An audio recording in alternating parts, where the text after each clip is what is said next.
İsrail Katar'dan sonra Türkiye'ye de saldırabilir deniyor. Böyle bir ihtimalde bazı çıkmaz sokaklar var. Haliyle bir sürü soru ortaya çıkıyor. İsrail Türkiye'ye saldırırsa bir NATO üyesine saldırmış olmayacak mı? Olacak. NATO'nun 5. maddesi bir üyeye yapılmış saldırı hepimize yapılmış sayılır demiyor mu? Diyor. O zaman böyle bir durumda NATO'nun İsrail'e savaş açması gerekir mi? Gerekir gibi. Ama şöyle bir şey var. NATO'nun şu an başını çeken ülke Amerika Birleşik Devletleri. O da kayıtsız, şartsız İsrail'i destekliyor.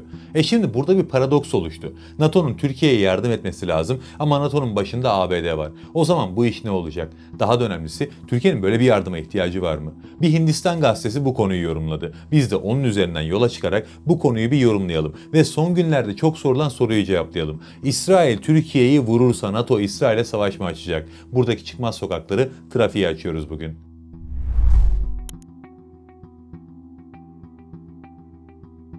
Hindistan merkezli Eurasian Times, Türkiye ile İsrail arasında muhtemel bir savaşı değerlendirdi. Burada bizim için de aslında çok önemli bir çıkış noktası var. O yüzden bunun üzerinden gidiyoruz.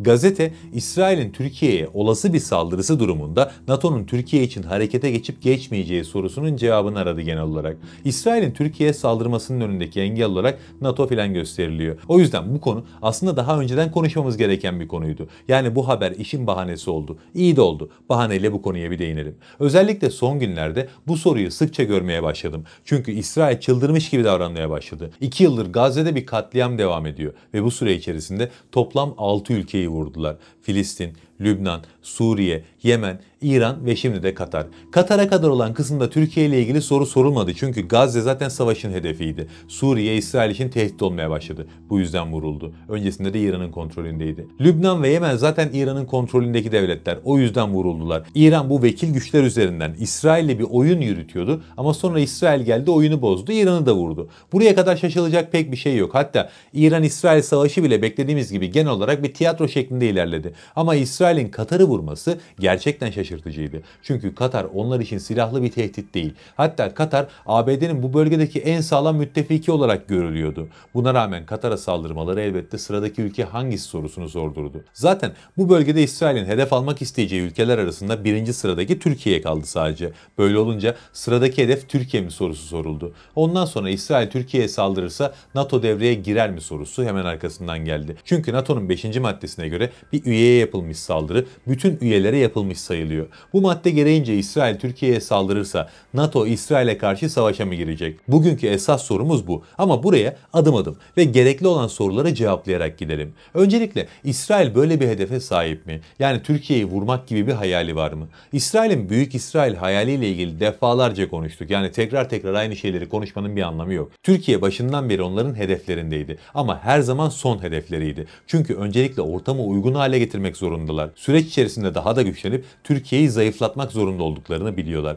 O yüzden dediğim gibi hedefleri her zaman Türkiye'ydi ama bunun için doğru zamanı bekliyorlardı. Peki o doğru zaman geldi mi? Yani diğer bir deyişle sorarsak İsrail buna cüret edebilir mi? İsrail'in doğrudan Türkiye'ye saldırı düzenleyebilmesi gibi bir ihtimal yok. Yani normal şartlarda böyle bir şey denediğinde başına nelerin gelebileceğini gayet iyi bilir. Ama bu dönem için İsrail hakkında çok net cümleler kurma şansımız yok. Çünkü ABD'nin kayıtsız şartsız desteğini aldılar. Şu an ABD yönetimini tam anlamıyla ele geçirmiş durumdalar. Ve bu şartlar altında bir delilik yapma ihtimalleri var mı derseniz evet var. Ama tekrar söylüyorum çok düşük bir ihtimal. Çünkü dediğim gibi bu tam anlamıyla bir delilik olur. İsrail'in yok olmasıyla sonuçlanacak bir süreci başlatır. Peki şimdi gelelim esas soruya. Diyelim ki İsrail ABD'den gereken desteği aldı ya da alabileceğine inandı ve Türkiye'ye bir saldırı gerçekleştirdi. Bu durumda NATO Türkiye için İsrail'e karşı savaşır mı? Burada iki önemli soruya arka arkaya cevap vereceğiz. Birincisi şimdi sorduğum savaşır mı sorusu. İkincisi de Türkiye'nin böyle bir şeye ihtiyacı var mı sorusu. Ama önce NATO'nun müdahale edip etmeyeceğinden başlayalım. Çünkü daha çok konuşulan konu bu.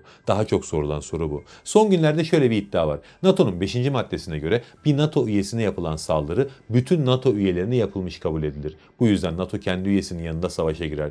Böyle bir iddia var. Peki bu iddia doğru mu? Kısmen doğru. Evet, bir NATO üyesine yapılan saldırı bütün NATO üyelerine yapılmış kabul edilir. Burada bir sıkıntı yok. NATO'nun 5. maddesi tam olarak bunu söylüyor. Ama bu NATO üyelerinin saldırıya uğrayan devletin yanında savaşa girmeleri gibi bir zorunluluk ortaya çıkarmıyor. Genelde NATO'nun 5. maddesiyle ilgili böyle bir kafa karışıklığı var. Hatta Rusya-Ukrayna savaşında bu maddeden dolayı dertlenenler bile vardı. Rusya Türkiye ile gerginlik yaşayan bir ülke değil. Eğer olur da orada bir NATO üyesini vurursa biz Rusya'ya karşı savaşa girmek zorunda kalacağız. İşte o zaman ne yapacağız gibi sorular vardı. Ama dediğim gibi bu yarım bilgiden kaynaklanıyor. NATO'nun 5. maddesine göre saldırı bütün NATO üyelerine yapılmış sayılsa da bu madde ya da bu anlayış NATO üyelerinin saldırıya uğrayan ülkeye yardım etme taahhütü olarak görülüyor. Yani diyelim ki Rusya bugün Almanya'yı vurdu. Türkiye Almanya'nın yanında Rusya'ya karşı savaşa girmek zorunda değil. Ama NATO üyesi olduğu için Almanya'ya destek vermesi gerekiyor. Vermezse ne olur? Yine bir şey olmaz. Ama bu paktın içinde yer alıyorsanız elbette destek vermeniz gerekir. Bu destek de maddi destek olur, askeri malzeme desteği olur. Bunlarla sınırlı kalabilir. Ama dediğim gibi savaşa girmek zorunda değilsiniz.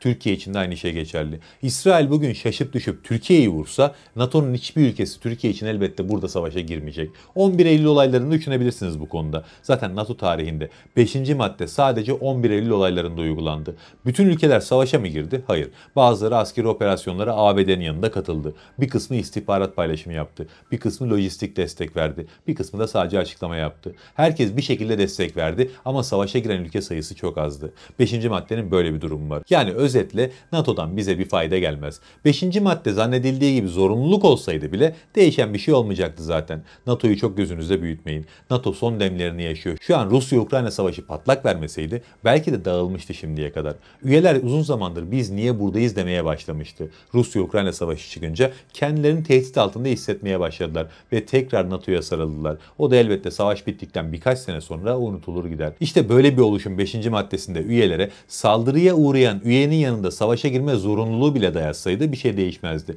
Çünkü ABD'nin başını çektiği bir yer burası. ABD NATO'yu dağıtırdı, yine Türkiye'nin yanında savaşa girilmesine müsaade etmezdi. Peki burada en önemli soruyu sormamız gerekiyor. Türkiye'nin bu desteğe ihtiyacı var mı? Bakın bizdeki en büyük sıkıntı ne olduğumuzun farkında olmamamız. Gerçekten gücümüzü bilmiyoruz. Unutmayın ki biz NATO'nun en güçlü 2. ordusuna sahibiz. Evet, ABD ordusuyla bu teknolojik üstünlüğe ve farka rağmen doğrudan savaşıp galip gelmemiz çok mümkün değil. Ama şöyle de bir şey var ki ABD'nin de doğrudan savaş açıp galip gelebileceği bir ülke değiliz biz. Haliyle ABD'nin müdahalesi sınırlı kalır ve bir noktadan sonra İsrail'i yalnız bırakmak zorunda kalır. Çünkü biz İran'a falan benzemeyiz. Savaşı seven bir millet değiliz ama savaş başlatıldığında ne zaman biteceğine de biz karar veririz. Bunu gaza getirmek için söylemiyorum. Tarihteki örneklere bakabilirsiniz. Her zaman böyle oldu. Bu millet gerçekten savaşmak için yaratılmış bir millet. Ve böyle bir milletin elinde artık eskisi gibi imkansızlıklar yok. İmkan var, kabiliyet var, teknoloji var. Türk savunma sanayi son 20-25 yıldır, özellikle de son 10 yıldır inanılmaz işlere imza attı. Ki açıklananlardan çok daha fazlası var. Böyle bir ortamda İsrail Türkiye'ye karşı savaş açamaz. Türkiye İsrail'e karşı NATO'ya ihtiyaç duymaz.